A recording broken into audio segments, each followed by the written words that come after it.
Hi friends, tailoring వచ్చిన తర్వాత start చేసిన తర్వాత మామూలుగా ఉండదు వ్యవహారం. అస్సలు తగ్గేది లేదన్నట్టు స్టిచ్ చేస్తాము అస్సలు ఎనీ టైము.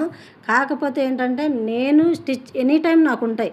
బట్ ఏదన్నా పెళ్ళిళ్ళు కానీ ఫంక్షన్స్ కానీ వస్తే వెళ్ళటానికి పోయి రావటానికి ఉండటానికైతే అస్సలు కుదరదనమాట. అక్కడ ఫంక్షన్కి వెళ్తే ఇక్కడ ఎవరు వచ్చారో, ఏ మ్యారేజ్ బట్టలు పట్టుకొచ్చారో, ఇక ఎంతమంది వచ్చారో అని ఇటు పీకుతూ ఉంటుంది.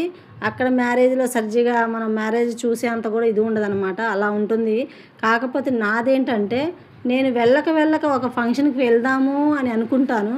నా బ్లౌజ్ కూడా స్టిచ్ చేసుకుందాము అనుకుంటాను. బట్ ఫంక్షన్ రోజే మ్యారేజ్ బట్టలు కానీ లేదంటే ఫంక్షన్ బట్టలు కానీ ఇవ్వాలి అని వస్తారనమాట. కానీ మన ప్రాణం ఏమో ఆగదు కదా. అంటే వస్తాయి, ఇవి కుడితే 4 డబ్బులు, ఫంక్షన్సే ఉంది, ఇంకా పెట్టుకుంటారు కదా, వెళ్దాంలే అన్నట్టు నేను అలా అనుకుంటాను. ఈరోజు కుట్టని మనీ రేపటి రోజు అయితే రాదు కదా. అందుకని చెప్పేసి నేనైతే ఏ కస్టమర్స్ని కూడా డిసప్పాయింట్ చేయను. చక్కగా పట్టుకుంటాను, స్టిచ్ చేస్తాను. కావాలంటే ఫంక్షన్ అప్పటికప్పుడు వెళ్ళి అప్పటికప్పుడే వస్తానన్నమాట. ఒక్కొక్క టైంలో వెళ్ళాల్సి వస్తే, లేదంటే మా సార్ ఉన్నారు, మా సార్ని పంపిస్తారు. నేనైతే కస్టమర్స్ని అస్సలు విడిచిపెట్టుకోను. కానీ మాలో కొంతమంది ఏంటంటే తను ఎక్కడికి రాదు, ఎనీ టైం టైలరింగ్ ఉంటే చాలు అనుకుంటారు. కానీ ఈరోజు సంపాదించుకుంటేనే రేపటి రోజు అనేది కూర్చొని తింటామో లేదో తెలియదు.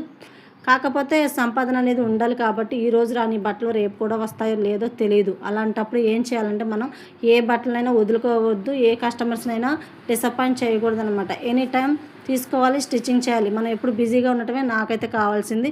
ఈ వీడియో నచ్చితే లైక్ చేసి, షేర్ చేసి, కామెంట్